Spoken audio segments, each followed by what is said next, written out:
일관성입니다. 이랬다 저랬다 하면 안 돼요. 그럼 크레딧이 안 생깁니다.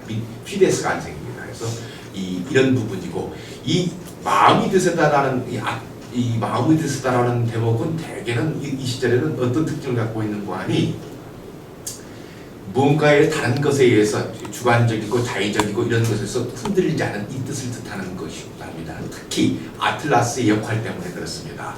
아틀라스는 이 하늘을 어깨에 메고 있는 분입니다. 아틀라스 마음 좀 바꿔, 피곤하다고 좀 바꿔버리고 주저앉아버리면 어떻게 되겠어요? 다 무너져버리죠. 내처럴 룰들을 실화적으로 표현할 때는 마음의 뜻은 꺾이지 않는 뭐 이런 쪽으로 갑니다. 그래서 우리 일리아스 같은 작품 보면, 아가멤논이 굉장히 네거티브하게 나오죠. 이미 왕권이 흔들리는 거 보이죠. 일리아스 같은 사람들 막 흔들리는 거 보면. 그럼에도 불구하고 고집불통이에요. 근데 일리아스 작품에서는 아가멤논이 많이 흔들려요. 그럼에도 불구하고 고대 그 문자가 없는 시대의 통치자의 가장 큰 특성은 일관성입니다. 컨시스턴스. 이 가장 중요한 대목 중에 하나입니다. 지금도 이건 마찬가지예요. 이 부분이 이제 이 부분이 마음이 드는 아틀라스를 하늘을 낳았다. 이 아틀라스가 그 다음 대목이 뭘 하는지 보면 지구를 하늘을 받치고 있어야 되니까 이건 바뀌면 안 돼. 이거는 꺾이지 않는 이거야 돼요. 하고 그녀는 또 거만한 메노이티오스와 꽤 많고 머리가 잘 들어가는 이 프로메테우스, 꽤 많고 머리가 잘 들어가는 이제 머리가 잘 프로메테우스와 얼빠진 좀 그래요.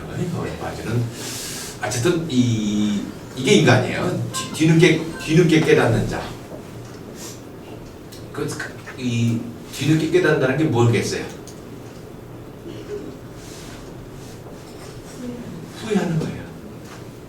인간 감정 중에서 이 동물하고 겹치는 게 있고 겹치지 않는 게 있어요. 감정 중에 두려움은 동물하고 겹쳐요. 이게 또 자연의 둘이기도 해요. 사자가 이 사슴이 사자를 두려워하지 않으면 어떻게 하겠어요? 이놈의 사자 내가 뭐 버텨봐 하면 죽죠.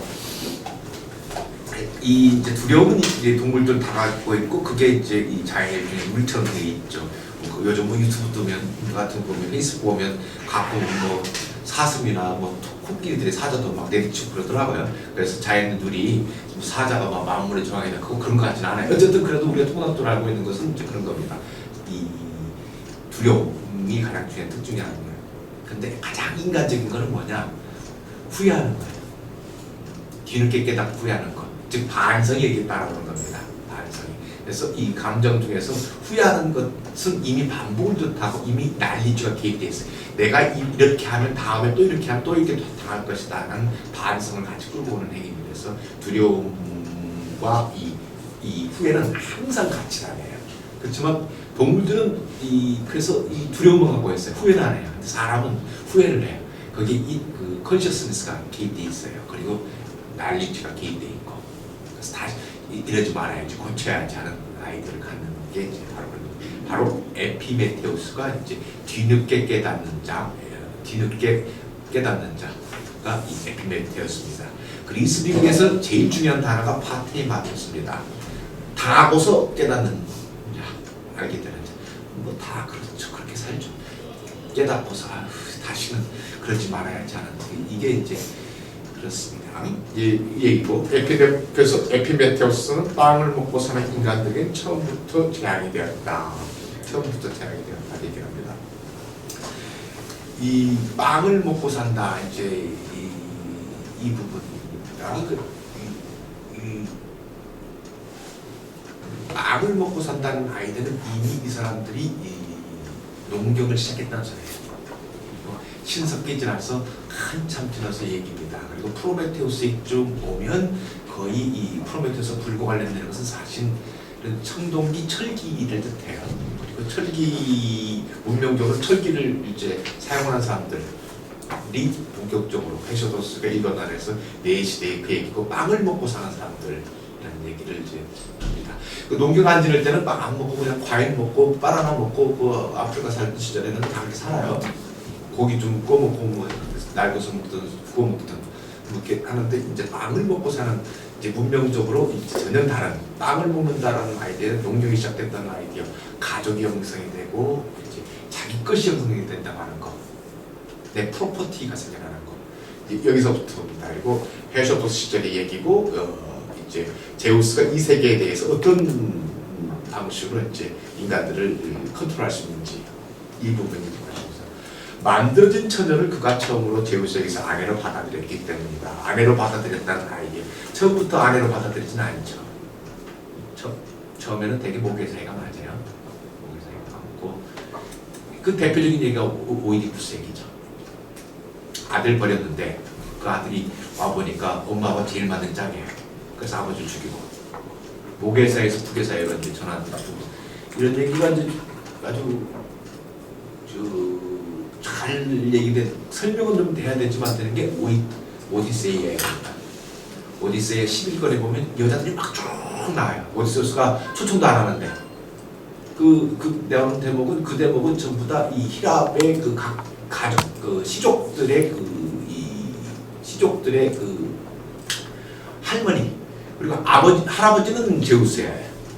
왜냐면 시족의 자기들 또 천손이다 하늘의 자손이다 이건 강조돼야 되니까 그 부분이고 그 부분이 이제 그리고 제우스라는 이름을 통해서 그 헬라스를 묻는 그러니까 이 부족 시족 단위에서 이제 연합체로 넘어가는 단계에 그걸 보여주는 게 그거고 거기에 요카스테 얘기가 껴있죠. 오이푸스 얘기가 껴있고 그 대목이 이제 사실은 이 모계사에서 부계사회로 전환을 갖고 있죠. 그래서 그 호메로스만 해도 그때 요카스테가 자살했다, 이 재앙이다 그런 얘기를 하는 것 자체가 이미 이제 가부장 사회로 전환하는 걸 뜻하는 거예요. 그러나 저 논문 나오는 걸 별로 못 읽었어요. 꽤 읽었다고 하는데 이 부분도 굉장히 앞으로 좀 읽고 사실 그래서 가부장 사회와 국가 성립은 거의 같이 갑니다. 같이 가고 요 대목은 이미 초기 단계에서 이 가족 제도가 형성이 돼가는 대목입니다. 그리고 이 여러분들이 일리아스 오디세이 읽어보면 이 모랄이 없어요. 섹스 모랄이나 성 모랄이라는 게 없어요. 헬렌에 얼마나 그 수많은 사람을 죽여놓고도 가서 해피하게 잘 살아요. 달라요. 우리가 생각하는 에틱 모랄 구조하고 천국의 실 영웅들의 모랄 구조는 달라요. 그리고 전쟁 상태에서는 생각 자체가 달라요. 그래서 그 대목에서 이 대목인데 헤시오도스 읽어나나이라도 이 시토비주 보면 이제 거의 이 욕망 여성으로 이제 막 투사를 하죠. 이 욕망 이 부분들은 거의 제약으로 뭐라고 해요. 이 소리는 이제 이걸 통해서 이제 풍속 윤리를 잡겠다라는 이제 초기 기획 모델링이 지금 되고 있는 겁니다. 그래서 아내로 받아들였기 때문이다. 그래서 이제 제우스에게서 아내로 받아들였다는 포인트가 지금 강조됩니다. 무법자 메노이티오스는 멀리 보시는 제우스께서 연기가 나는 벼락으로 지시어 에레버서 내버렸으니 그의 방종과 과도한 용맹이 탓이었다. 메노이티우스는 아직도 몰라요. 아마 올드 트라이브의 주장 정도 될 거예요. 그리고 이 아틀라스나 이 얘기는 전부 다 그리스 얘기가 아닙니다. 이것도 이 중앙아시아입니다. 이쪽 이 코카사스 쪽 그쪽 얘기입니다.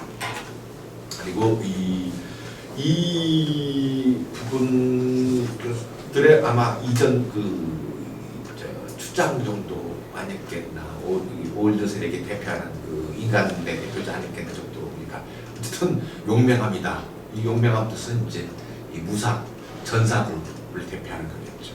어쨌든 아틀라스는 강력한 필연에 의해 아난케에 의해 바꿀 수 없는 것에 의해 마음이 드센 거죠. 예. 맑은 목소리의 헤스페리스 옆 대지의 경계에서 서서 머리와 지칠 줄 모르는 두 손으로 넓은 하늘을 떠받치고 있었다. 즉 마음이 드세다는 말이 결코 나쁜 네가티브한 용어가 아니에요. 그건 그렇게 버텨줘야 돼요. 이 부분들이 이제 이 내추럴 자연 세계를 설명하는 이제 그 방식의 한 것입니다. 지략이 뛰어나신 제우스께서 그에게 그런 운명을 할당했다. 이 운명을 할당했다. 할당했다는 부분이 이제 제우스의 방식입니다. 이 크로노스는 이거 하잖아요. 자기가 다 삼켜버려요. 그 독재자예요. 그리고 그런 질서가 없는 거예요.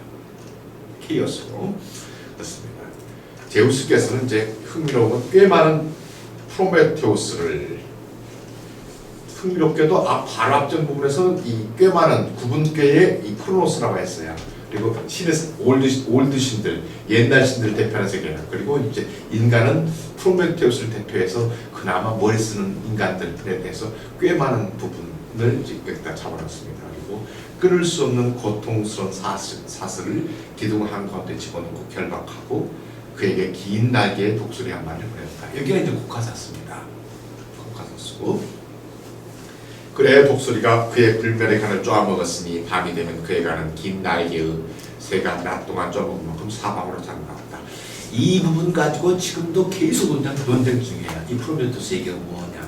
사실은 이 샤만 트레디션입니다. 샤만 트레디션이고, 이 이야기는 프로메테우스 얘기는 이제 코카사스입니다. 그리고 철기가 정답고 그랬던 동네고, 그래서 그런데 복사뼈가 예쁜 알크메네의 용맹스러운 아들 헤라클레스가 독수리를 죽여 이아테토 사들을 사악한 창에서 구해주고 고뇌에서 벗어나게 해줬다. 이 얘기는 이제 소위 위 아이시큘러스, 사람들은 아이시큘러스 작품이라고 하는데 그 결박된 프로메테우스, 칼 막스가 좋아했고 했던 그 프로메테우스죠. 그 결박된 프로메테우스 3부작인데 결박된 프로메테우스만 남아 있어요. 근데 제 생각은 소피스트들이 찍은 것 같아요.